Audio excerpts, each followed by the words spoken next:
Bienvenue aux Attachés de presse, votre émission politique hebdomadaire sur les ondes de CFAC 88.3.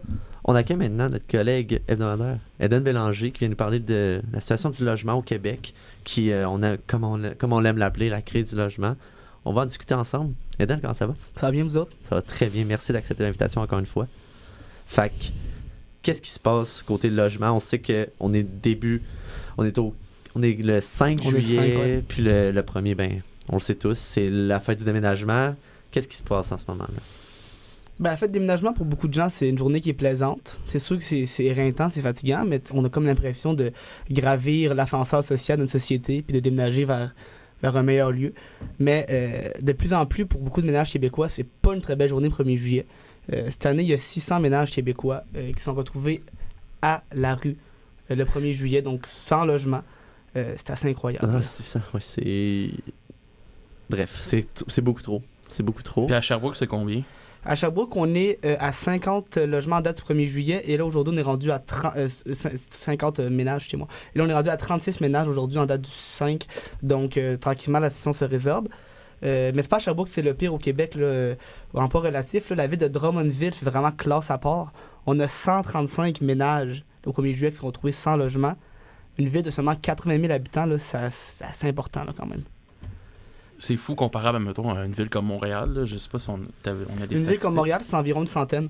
Donc, il y en avait plus dans la ville de Montréal, littéralement à Drummondville. Là. C'est assez incroyable. Là, oui. Est-ce que... Puis maintenant, qu'est-ce qui se passe avec... En fait, qu'est-ce qui se produit? Qui ça touche, cette crise du logement-là, comme on l'appelle, puisque là, ces chiffres-là, ben, ils sautent aux yeux. Qui ça touche le plus particulièrement? Ben, c'est bien sûr les classes précaires, là, comme toutes les crises économiques de notre système économique. Là. Donc, voilà. Qu'est-ce qui arrive dans le fond, c'est que des loyers sont infiniment rares en ce moment. C'est la première variable d'une crise du logement. Donc, selon le Journal de Montréal, là, il y a 14 villes québécoises de plus de 40 000 habitants qui seraient actuellement à un taux d'inoccupation. Ça veut dire des logements qui ne sont pas occupés. En deçà de 1%.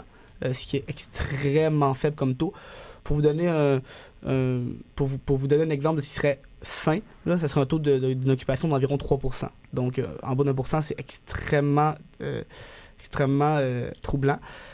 Selon le Front d'action populaire en réaménagement urbain, ça c'est un organisme qui veut contrer la crise du logement, le FRAPRU, comme on dit, 3,7% à Montréal, ce serait le taux d'inoccupation. Donc là, vous allez me dire, ben là c'est correct, c'est en haut de 3, mais ouais, mais c'est à cause du COVID dans le fond.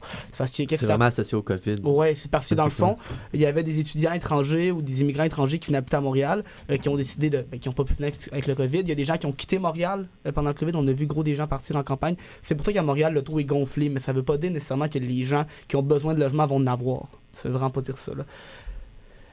Oui. À des places comme la Rive-Sud, exemple, juste si on va à la Rive-Sud de Montréal, c'est 1,1%.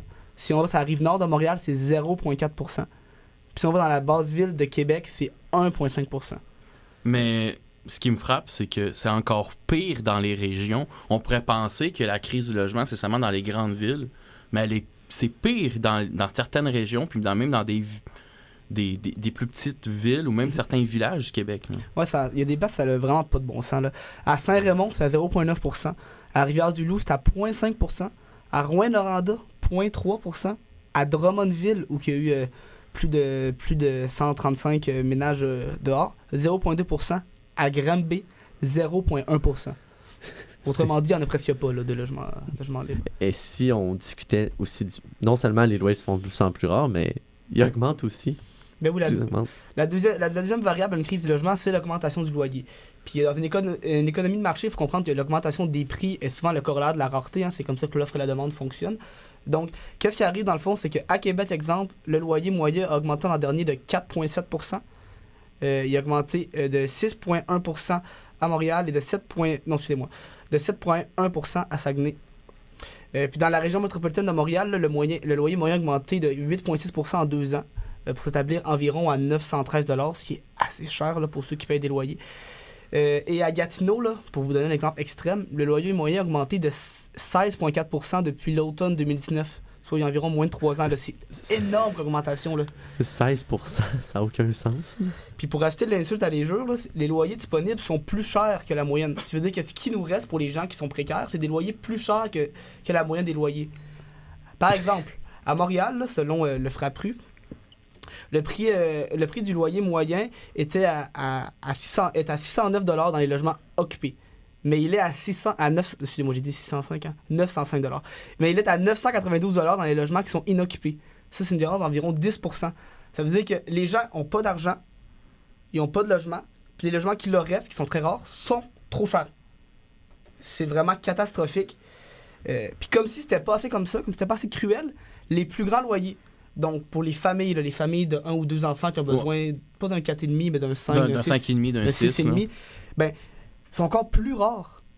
Pour donner un exemple là, qui est vraiment traumatisant, j'ai goûté presque, là, à Saint-Augustin-sur-Cap-Rouge, ça c'est un quartier de la ville de Québec, il y a littéralement 0,0% des logements familiaux inoccupés.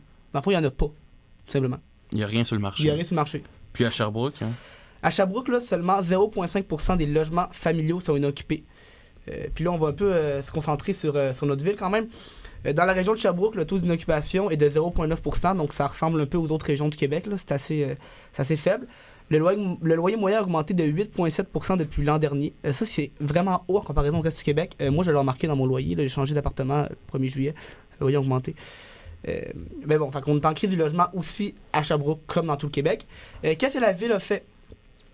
Ben, la ville s'était préparée un 1er juillet qui s'annonçait bien difficile. Hein. Elle savait qu'il était passé en 2021 et en 2020. Elle voulait pas que ça recommence.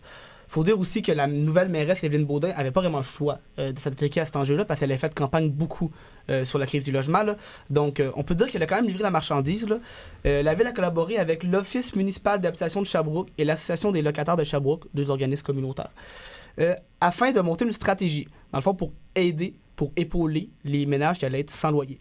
Ce qu'ils ont fait, c'est qu'ils ont donné de l'aide financière et logistique aux organismes communautaires pour que ces gens-là puissent donner une aide alimentaire de 2 semaines à ces gens-là, sans contribution monétaire obligatoire. Il y avait un petit débat là, au conseil de ville, je ne sais pas si vous avez suivi par rapport à si on devrait mettre une contribution monétaire ou non. Finalement, ça n'a pas passé, la contribution monétaire, parce que la mairesse s'était attachée un peu à soutenir ces gens-là plutôt que les faire payer, ce qui, à mon sens, c'est un peu logique. C'est un geste de soutien, exactement. Ouais, il y avait des conseillers municipaux qui étaient pas d'accord avec ça. Je pense Hélène Dauphinet, entre autres, là, était vraiment pro-contribution monétaire.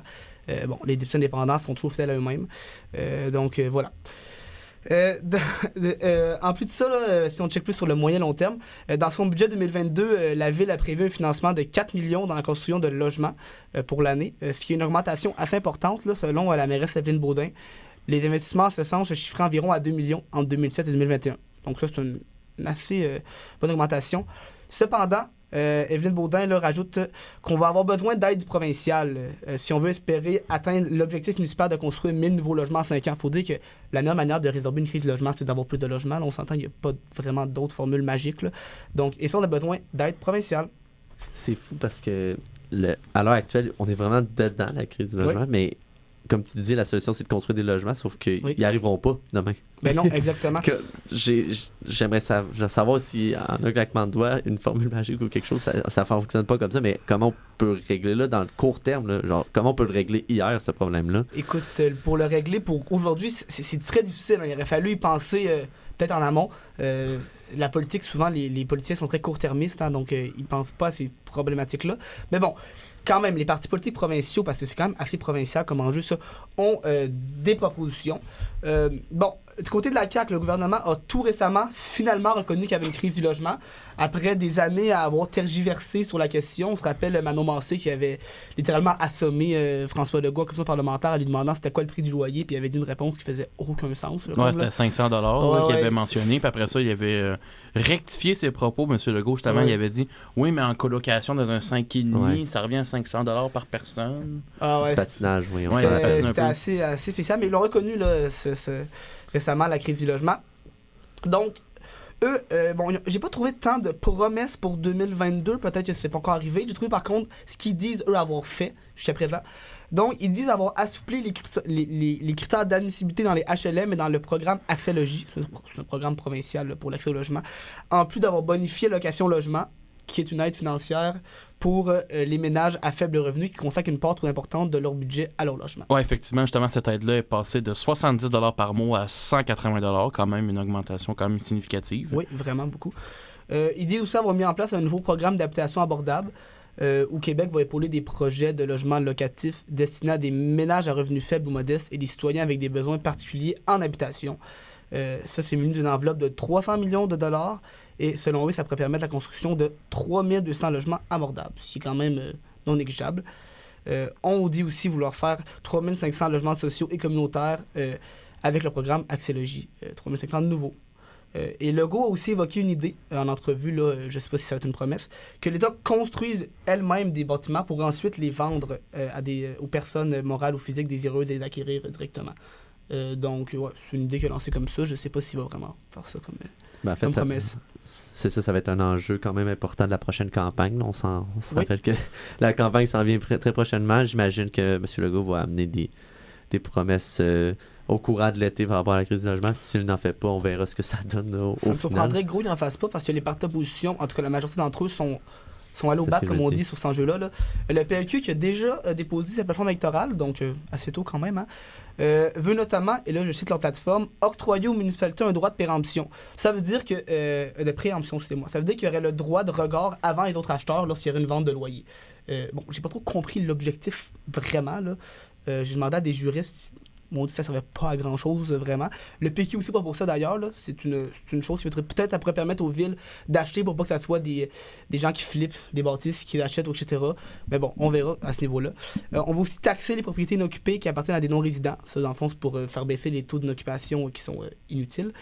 Identifier des terrains appartenant à l'État qui pourraient servir à la création de logements abordables, exiger plus de transparence de la part du propriétaire lorsqu'ils affichent un logement à louer quant au coût du bail précédent, pour pas que les gens se fassent avoir.